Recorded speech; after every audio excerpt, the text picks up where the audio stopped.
GP dos Estados Unidos de Fórmula 1 para conta. Charles Leclerc venceu praticamente de ponta a ponta, só não foi de ponta a ponta porque ele não liderou a primeira curva, mas já estava na frente após a primeira curva em uma largada espetacular. Carlos Sainz em segundo, uma estratégia perfeita da Ferrari. Aliás, parabéns para a equipe italiana que voltou das férias melhor do que deixou essa segunda pausa da Fórmula 1. E eu que cheguei a dizer que a Ferrari podia jogar a toalha, que não precisava mais pensar na temporada de 2024, eu errei. Eu errei porque a Ferrari está viva para conseguir o vice-campeonato de construtores. Vai mesmo passar a Red Bull, porque apesar de todos os esforços e melhorias da equipe dos energéticos, a Ferrari tem 2 carros e a Red Bull só tem 1. De novo, o Sérgio Pérez não fez uma boa corrida, bateu roda com o George Russell, que largou lá do fundo. Aliás, ótima corrida do George Russell, por sinal, para ele conseguir avançar da forma como avançou, com tudo que aconteceu ao longo do final de semana. Ele, que até teve uma boa posição de largada, mas foi punido também, aliás, várias punições em função de trocas de peças, trocas de componentes, não do Russell especificamente, mas de outros pilotos. Belíssima corrida do Liam Lawson, tá? Belíssima corrida. Ele que, pelo visto, plantou um grande problema na cabeça do Yuki Tsunoda, e também no caso do pessoal da Red Bull, mais um probleminha para administrar, porque o Lawson tá nessa vaga porque tinha cláusulas contratuais para que ele substituísse o Daniel Ricciardo, e começo a achar que o Lawson pode ser o substituto do Sérgio Pérez em breve, se é que a aposentadoria do Pérez vai ser anunciada na próxima semana no GP do México. Franco Colapinto fez uma excelente corrida também, baita prova do argentino, ele que está mandando muito bem na Williams, e também vai criar dúvidas razoáveis, não só para algumas equipes que ainda repensam as escolhas para os pilotos do ano que vem, como também para o Gabriel Bortoleto, porque quanto mais o tempo passa e que a Fórmula 2 não volta, essa dúvida se o Bortoleto realmente tem vaga na Fórmula 1 para o ano que vem vai ser algo cada vez mais cristalizado. Esse ponto de interrogação vai ficar na cabeça de alguma equipe que ainda pensa em pegar o brasileiro, porque quem está correndo para todo mundo ver é o Franco Colapinto, e é ele quem deve ter um destaque, já está recebendo um destaque por conta de sua performance. Mas eu sei por que vocês estão aqui. A prova em si não foi essa Coca-Cola toda, na minha modesta opinião. Eu acho que... Eu acho o Circuito das Américas meio... Mas rendem provas legais em alguns casos. O caso de hoje, na verdade de ontem, que você vai ver... Não, hoje, eu vou lançar esse vídeo no domingo. No caso de hoje, foi aquela prova que só se decidiu mesmo no terço final. E ainda assim com polêmica, por conta daquele lance da ultrapassagem do Norris para cima do Verstappen, que teria acontecido por fora, e de fato aconteceu excedendo os limites da pista. Porém, o Verstappen também saiu da pista, né, minha gente? O Verstappen defendeu a posição indo para lá de Deus me livre. Então, não sei se era o caso de punir o Norris. O Alecrim Dourado da Fórmula 1 faz o que quer e a FIA passa aquele pano às vezes. Porque ano passado, como bem resgataram, a defesa do Verstappen para defender a posição na largada da corrida sprint foi também nos limites de pista. Quando ele vai defender a posição na Áustria, também é jogando o adversário para fora. Quer dizer, quais são os critérios, né? Se você não pode ultrapassando os limites da pista, mas o seu adversário te joga para fora da pista porque não deixa espaço, porque ele excede os limites de pista também, como é que fica?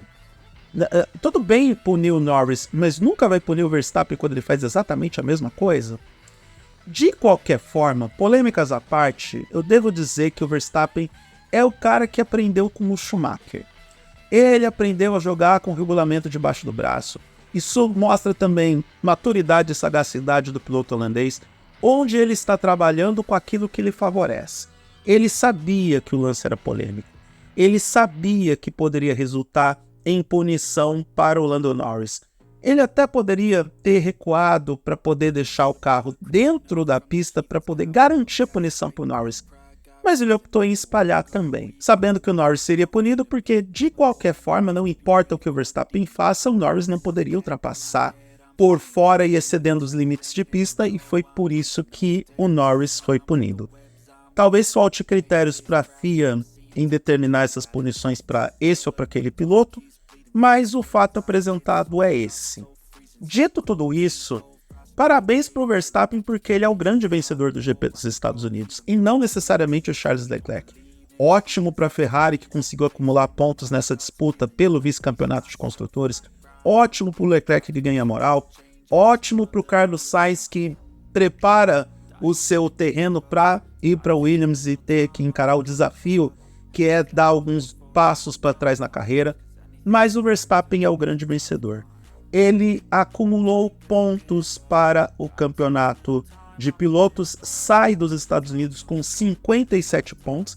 Ele chegou aos Estados Unidos, se eu não me engano, com 52. A diferença aumentou para 54 depois da corrida sprint e para 57 depois da corrida principal. E eu venho dizendo, desde que começaram com essa história de que o Lando Norris tinha chance de ser campeão do mundo, e matematicamente ele ainda tem, eu venho dizendo desde o começo que o Verstappen não iria perder esse título, e ele não vai perder o título. Pela consistência, porque a Red Bull melhorou alguma coisa em prol do Verstappen, não melhorou como um todo, porque, de novo, Sérgio Pérez não entrega desempenho e não consegue ajudar, mas também porque o Lando Norris não se ajuda. Não é possível, ele acerta a largada e depois entrega a farofa na primeira curva. Ele tenta atacar o Verstappen, mas não tem o ímpeto de mergulhar em várias e várias voltas para tentar passar o holandês. Não adianta. Não é pro Lando Norris esse ano, não vai rolar. É melhor ele começar a aceitar o fato de que ele será vice-campeão do mundo. E, de novo, mais uma vez, se fosse pro Norris ser campeão, essa diferença de 57 pontos seria menor. O Norris, objetivamente falando, depende de 2 quebras do Verstappen e 2 finais de semana perfeitos com vitória e volta mais rápida. Não estou levando aqui em consideração a corrida sprint de São Paulo, que ele pode acumular outros 8 pontos e com isso passar o piloto holandês em caso de 2 quebras, mas não depende apenas e tão somente do Lando Norris. Ele precisa de 2 quebras do Verstappen e por mais incompetente que a Red Bull possa vir a ser nas próximas 5 etapas, eu não acredito em 2 quebras do Verstappen, eu não acredito em 2 erros do Verstappen. Eu acho que é um dos pilotos mais consistentes que temos na categoria hoje. A inteligência que ele usa para poder defender as posições e agora defender a liderança do campeonato, porque ele vai trabalhar para isso até o final, porque tem consciência de que não tem o melhor carro nesse momento. Então, não adianta. Eu não passo mais frio na vida porque eu estou coberto de razão. Max Verstappen será tetracampeão mundial e eu estou dizendo isso há pelo menos 2 meses, quando todo mundo começou a falar que o Norris ainda tinha uma chance de conquista de título. Matematicamente tem, ele pode ser campeão, pode, porque a matemática ainda joga a favor do Norris nas chances, mas não nas possibilidades, mas eu não creio que isso, sinceramente eu não creio que isso vai acontecer. Ainda mais com o desempenho que o Verstappen entrega em pista. Uma aula de defesa, uma aula de estratégia e uma aula de andar com o regulamento debaixo do braço. Verstappen lembra o Schumacher nos vários tempos. O Schumacher era desse jeito. Ele fazia os mind games, fazia os adversários caírem nos jogos mentais dele e capitalizava em cima dos erros dos adversários. E Lando Norris mostra cada vez mais, corrida após corrida, que ele está caindo no jogo de Max Verstappen, sim.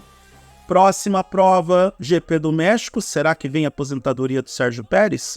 Não sabemos, vamos esperar até que o anúncio oficial aconteça. Não vamos especular nada, diferente do que muitos fizeram em relação ao teaser de anúncio da Rede Globo no Upfronts da vinda da Fórmula 1 para o canal Carioca.